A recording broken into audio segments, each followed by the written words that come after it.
Domine, se tu és, iube me, venire ad te superaquas. Senhor, se és tu, manda-me ir sobre as águas até junto de ti. Pelo sinal da Santa Cruz, livrai-nos Deus nosso Senhor dos nossos inimigos, em nome do Pai, do Filho e do Espírito Santo. Amém. Podemos nos sentar? Reverendíssimo Padre Silvano, nosso pároco, reverendíssimos vigários, Padre Fábio, Padre Anderson, reverendas irmãs, meus amados irmãos em nosso Senhor Jesus Cristo. Acabamos de ouvir no Santo Evangelho a audácia corajosa de um homem covarde que julga que pode andar sobre as águas. Simão Pedro é talvez o mais admirável personagem evangélico depois da Sagrada Família de Nazaré. Ele vivia uma constante batalha, uma luta constante entre a vida da graça, entre aquilo que devia ser, e a carne humana que possuía. Vivia oscilando entre fidelidade e infidelidade, entre valentia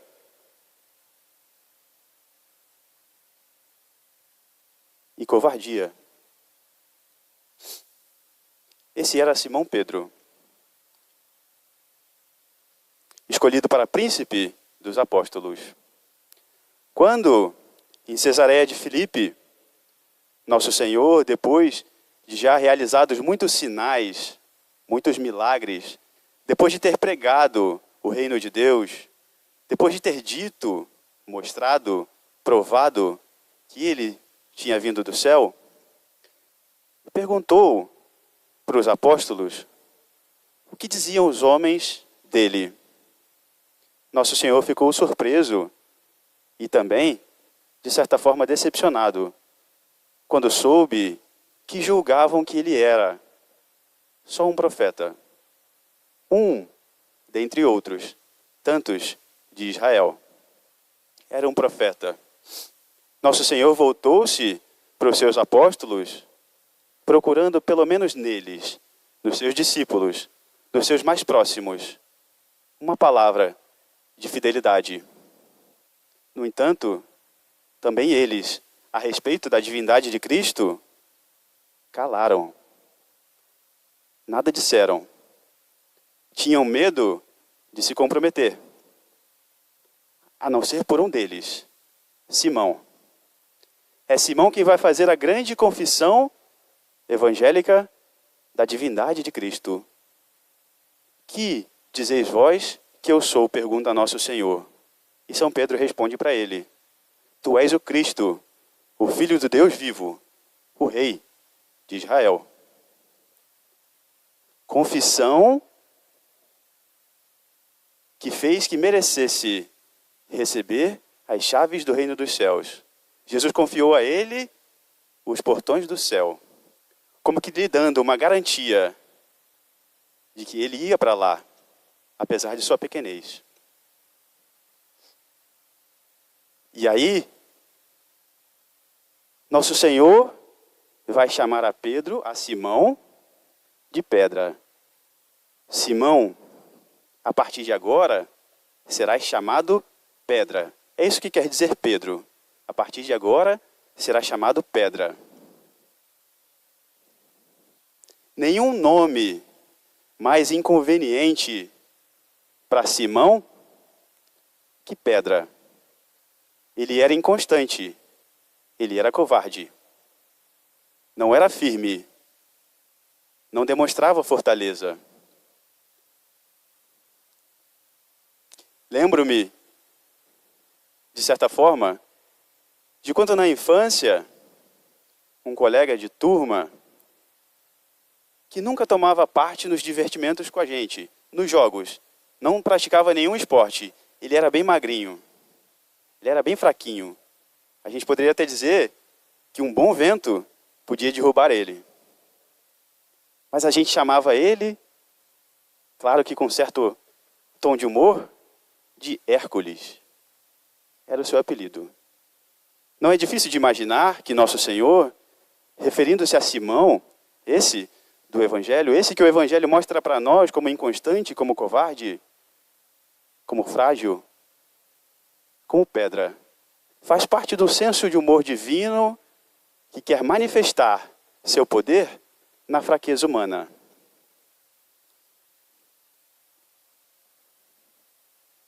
Quando nosso Senhor, meus amados irmãos, chama, portanto, a Simão de pedra, quer entregar para ele uma missão. A missão de um discipulado que ele deve desempenhar com coragem. Quer entregar para ele uma missão que vai além das suas próprias forças, mas junto com o nome lhe faz uma promessa. Se sois covarde, eu é que te darei as forças. Nós também, meus amados irmãos, olhando tudo isso, podemos nos identificar com São Pedro. Nós nos movemos entre a fidelidade, a vontade de fazer os desejos de Deus, nosso Senhor, por isso estamos aqui, por isso nos propusemos a fazer essa novena do Senhor Bom Jesus, mas também nos confrontamos diariamente, constantemente, nas nossas ações, a nossa covardia. Talvez em confessar nosso Senhor no nosso ambiente de trabalho. Talvez em manifestar nosso Senhor com os nossos cônjuges, sendo paciente, sendo fiel, sendo bondoso em casa. Talvez confessando nosso Senhor e a sua divindade para os nossos filhos. Talvez falta-nos também coragem, mas é por isso que eu julgo que São Pedro, Simão, é para nós de grande valor, é a grande figura que merece a nossa atenção na meditação de hoje. Qualquer um, meus amados irmãos, que fosse iniciar uma missão, escolheria para sua ajuda, para desempenhar grandes funções, aqueles que eram mais capacitados, aqueles que seriam mais capacitados, mais capazes de realizar grandes coisas. No entanto, Cristo reverte essa ordem. Para manifestar o poder de Deus, como diz a Sagrada Escritura, como diz o apóstolo São Paulo, ut manifestetur opera Dei, para manifestar o poder de Deus, ele escolhe os ignorantes para confundir os sábios. Ele escolhe aqueles que são fracos para envergonhar os fortes. E é por isso que ele escolheu Pedro, para ser príncipe dos apóstolos. É por isso que ele escolheu a cada um de nós, também fracos, também miseráveis e inconstantes, para anunciarmos o reino de Deus e a salvação que vem dele, que vem de Cristo, nosso Senhor. No meio daqueles que são nossos, no meio daqueles que nos cercam, apesar da nossa pequenez. Ut manifestetur opera Dei. Para manifestar o poder de Deus, então, meus amados irmãos, nosso Senhor chamou-nos todos aqui hoje para manifestar o poder de Deus. São Pedro amava ardentemente a nosso Senhor. Os evangelhos, sobretudo o evangelho de São Marcos, que fala de São Pedro, particularmente porque Marcos era discípulo dele, São Pedro amava ardentemente ao Senhor. E apesar de ter lhe prometido que lhe seria fiel até a morte, que estava disposto a morrer por ele e também com ele, se fosse necessário, São Pedro foi capaz de negar o Senhor diante de algumas mulheres, que humanamente falando, não podiam fazer nada contra ele. É a incongruência da missão de Pedro e a sua fragilidade. Também para nós é assim. Nosso Senhor nos chama para grandes coisas, que é manifestar o poder de Deus através de nós. Mas nós somos fracos e inconstantes, apesar de prometermos para Ele o nosso amor. Mas se era assim para Pedro, e Cristo fez dele o príncipe dos seus discípulos, dos seus apóstolos, Cristo quer fazer a mesma coisa conosco. E talvez comece a partir de agora, dessa novena. Assim como Pedro, nós, meus amados irmãos, estamos dispostos a subir o monte da transfiguração com Cristo, onde ele nos mostra o seu rosto glorioso. Mas não somos fiéis o suficientes para permanecermos com ele no Monte do Calvário, onde ele nos mostra o seu amor no sofrimento.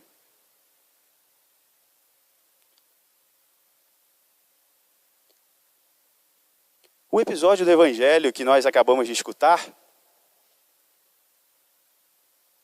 se passa no lago de Genezaré, chamado também, devido à sua extensão, à sua grande extensão, de o Mar da Galileia. Era tão grande que era confundido com o mar. O lago de Genezaré era circundado por grandes montanhas, e Nosso Senhor gostava muito de ir ali pregar o reino de Deus. Esse episódio, especificamente, se passa logo depois de um grande sinal da divindade de Nosso Senhor. O milagre da multiplicação dos pães e dos peixes. Nosso Senhor tinha acabado de realizar esse sinal de sua divindade, tinha acabado de pregar o reino de Deus, e estavam todos verdadeiramente entusiasmados com aquelas grandes coisas que viam e ouviam. Sobretudo, o sinal do seu poder na multiplicação dos alimentos. Estavam todos eufóricos e queriam proclamar efetivamente o Nosso Senhor como Rei. Como Rei, no entanto, de Israel, a Israel terrena. Começaram a confundir Nosso Senhor como um rei, um revolucionário político que vinha satisfazer meramente as suas necessidades materiais mais superficiais e fugazes. Nosso Senhor percebe que até mesmo os seus apóstolos, muito inconstantes, como já dissemos, caem naquela euforia que o diabo tenta fazer que caiam. Caem naquela euforia que dissuade os seus apóstolos da verdadeira missão e do verdadeiro Cristo, do verdadeiro reino de Deus, que vem vencer a morte e o pecado. Nosso Senhor, então, muito preocupado com eles, manda que se afastem daquela geração má e perversa, que tomem o barco, atravessem o lago e o encontrem na outra margem. E sobe a montanha para rezar. Então está lá Nosso Senhor, no alto da montanha, observa os seus apóstolos, que fazem o trajeto, a travessia do lago, a barco, a remo. E no meio da noite, aparece uma grande tempestade, uma terrível tempestade, talvez a maior tempestade da vida daqueles homens. E eles se enchem de terror, fala o Santo Evangelho. Eles se enchem de terror. E Nosso Senhor, do alto da montanha, pode vê-los. Está em oração. Mas espera. Ut manifestetur opera Dei. Espera para manifestar, no momento oportuno, o poder de Deus. Assim também nós, meus amados irmãos, atravessamos constantemente em nossas vidas terríveis tempestades. E Nosso Senhor nos observa. Não nos enganemos, Ele nos vê do alto da montanha, do alto do céu. Ele vê e se preocupa conosco. Quem pode dizer, olhando para a imagem de Jesus, pendente na cruz, que Ele não sabe o que é sofrer? Que Ele não conhece os nossos sofrimentos? Que Ele não sabe o que é ser maltratado, ultrajado, humilhado? Que Ele não sabe o que é ser traído, abandonado? Que Ele não sabe o que é passar fome, sede e frio? Quem pode dizer que Nosso Senhor não sabe, que Deus não sabe o que é sofrer? Como é o nosso sofrimento? Mas Ele espera, Ele nos olha, assim como os apóstolos, assim como olhava para cada um dos apóstolos, e espera o momento oportuno, ut manifestetur opera Dei, para manifestar o poder de Deus. Assim é também para conosco, nas nossas dificuldades. Muitas vezes as nossas tempestades se manifestam para nós como dificuldades físicas como dificuldades financeiras, como dificuldades familiares, como dificuldades morais, como combate ao pecado. E no meio dessa tempestade, nosso Senhor quer manifestar o poder de Deus, quer fazer grandes coisas. No limiar, no auge daquela tempestade, quando estão para se desesperar aqueles apóstolos que já tinham visto a predileção de Cristo por eles, já estavam a ponto de se desesperar, estavam para perder as esperanças, eles veem nosso Senhor vindo até eles, andando sobre as águas. Incrível! É o Senhor? Eles acreditam? Não. No meio do seu desespero, eles imaginam que é um fantasma, estavam tomados de terror. Depois de terem visto as grandes manifestações do poder de Cristo, nem sequer lhes passou pela cabeça que era Ele no meio daquela tempestade. Nem sequer lhes passou pela cabeça que Jesus se preocupava com eles. É então que nosso Senhor, movido de compaixão, como sempre se porta conosco, vai dizer: Noli timere, ego sum. Doces palavras. Não temais, sou eu. E aí é que nós vemos a grande fé, a grande coragem, claro que suscitada pela graça de Deus, pelas palavras de nosso Senhor, de Pedro, que amava muito ao nosso Senhor, e o amava tanto, e quem ama, acredita que pode fazer qualquer coisa, nós o sabemos. Quem ama é capaz de tudo, não mede esforços, nem sequer é capaz de reflexão. Quem ama julga que pode fazer qualquer coisa, até o mais absurdo de julgar que pode andar sobre as águas também. São Pedro diz para nosso Senhor, vendo no meio da tempestade que o assola, certamente tinha em mente aquele salmo de grande confiança que dizia: o Senhor é minha luz e salvação, a quem terei medo? De quem terei medo? O Senhor é a segurança da minha vida, a que temerei? E diz para nosso Senhor: Domine, se tu és, iube me venire ad te super aquas. Senhor, se és tu, manda-me ir até vós por sobre as águas. Incrível, meus amados irmãos, como pode esse homem que é covarde, que é inconstante, como nós o dissemos, e os evangelhos, os santos evangelhos atestam, como pode um homem como Simão acreditar que pode andar por sobre as águas, que pode ignorar a tempestade e caminhar até o Senhor? Loucura? Não. Nosso Senhor tinha dito: vem. Os senhores podem imaginar o que deve ter se passado na barca quando São Pedro, levantando seus pés, fazia a intenção de colocá-lo na água? Certamente, no meio daquela confusão, ele ouviu muitas vozes contrárias. Nós podemos imaginar, Santo André, que era seu irmão, deve ter dito para ele: Pedro, para com isso. Você está sempre querendo se amostrar. Judas deve ter dito para ele: Pedro, o que você está ganhando com isso? Quanto que você está ganhando com isso? E Tomé: essa eu só acredito vendo. Tudo dizia para ele: volta, você não há de conseguir. Volta. Era um vento, eram as vozes. Volta. Mas nosso Senhor tinha dito para ele: vem. E ele andou por sobre as águas. Venceu a tempestade que o enchia de medo. Aquele homem, covarde, inconstante, andou por sobre as águas. Cristo era Deus e homem, mas Pedro era homem, inconstante e covarde, e andou por sobre as águas. Mas então, meus amados irmãos, nós escutamos no Evangelho, Pedro começou a afundar. E por quê? Por que afundava? Nós lemos também, porque tirou seus olhos do Senhor.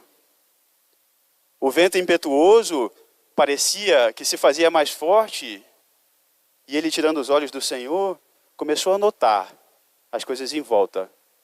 Começou a se distanciar do Senhor. Depois de um grande sinal, São Pedro novamente, e muito rapidamente, tira os olhos do Senhor. Assim somos nós, meus amados irmãos, cotidianamente, infelizmente, assim somos todos nós, também me incluo. Nós vemos os grandes sinais que Deus faz para nós, grandes coisas fez conosco, acalmou grandes tempestades, nos segurou no meio de grandes sofrimentos pela mão, realizou para nós grandes coisas. Nem que tenha sido como com São Pedro, para ele, diretamente para ele, até que pudesse andar sobre as águas, só tinha curado a sua sogra. Era um milagre que tinha feito para ele. E São Pedro confiava. São Pedro acreditava. Vacilante, tropeçante, acreditava na palavra do Senhor. O Senhor tinha dito para ele, vem. Assim diz nosso Senhor também para nós. Quer acalmar as tempestades que nos assolam. Quer dizer para nós, vem. Nolite mere ego sum, diz nosso Senhor, no meio das nossas tempestades, no meio dos nossos sofrimentos. Tudo dizia para Pedro, no entanto, que ele não conseguiria. Ele tirou os olhos do Senhor, pôs os olhos no seu pecado, na sua baixeza, na sua pequenez, na sua covardia, é verdade. E começou por sucumbir. Nosso Senhor chega até ele, lhe dá a mão e diz, homem de pouca fé, por que duvida? Nosso Senhor diz também para nós, tantos milagres fez em nosso favor. Homens de pouca fé, por que duvidais? No caminho cristão, no caminho de verdadeiros discípulos, que eu vos chamo a trilhar comigo, até chegarmos no céu, juntos, homens de pouca fé, por que duvidais? Por que não tendes fé no Senhor Cristo, que é Deus, que é o Rei da Israel Celeste? Assim como São Pedro, nós também carregamos as nossas batalhas entre a nossa fidelidade e as nossas inconstâncias. A nossa jornada é marcada por movimentos de amor para com o nosso Senhor e também por movimentos de infidelidade. É o traço mais constante da natureza humana, movida pela concupiscência do pecado original. Mantenhamos, meus amados irmãos, no entanto, nossos olhos fixos no Senhor. Ele quer fazer também para nós grandes coisas. Quer subir no barco de nossas vidas, como fez para os apóstolos, com um só movimento de suas mãos, acalmar todas as nossas tempestades. Mas Ele quer fazer no momento oportuno. Ele nos observa do alto da montanha. Quer fazer no momento oportuno. Ut manifestetur opera Dei, para manifestar o poder de Deus. Nas nossas grandes provações, nas nossas dificuldades econômicas, físicas, morais, na nossa luta contra o pecado, na nossa luta para manifestar o Senhor no meio daqueles que nos cercam, nosso Senhor quer fazer grandes coisas, quer fazer grandes milagres, quer pôr um chão onde nós pusermos os pés. Quer acalmar as tempestades que assolam o mais íntimo dos nossos corações. Se tivermos um coração inflamado de amor, como São Pedro, havemos de ouvir a voz do Senhor, que nos diz, vem caminhar com fé sobre as águas das suas dificuldades. Por que duvida? E olhando para nosso Senhor, o Senhor bom Jesus, crucificado, digamos para Ele com confiança, Domine, se Tu és, iube me venire ad te, superaquas. Senhor, Se és tu, manda-me ir até vós sobre as águas. Quando encontrarmos com Ele na Sagrada Comunhão, Ele que espera segurar nossa mão, digamos para Ele aquelas palavras de São Pedro, as últimas dele para nosso Senhor nos Evangelhos. Domine, tu omnia nosti, tu xis, quia amo-te. Senhor, sabeis tudo. Sabeis que eu vos amo. Louvado seja nosso Senhor Jesus Cristo. Em nome do Pai, do Filho e do Espírito Santo. Amém.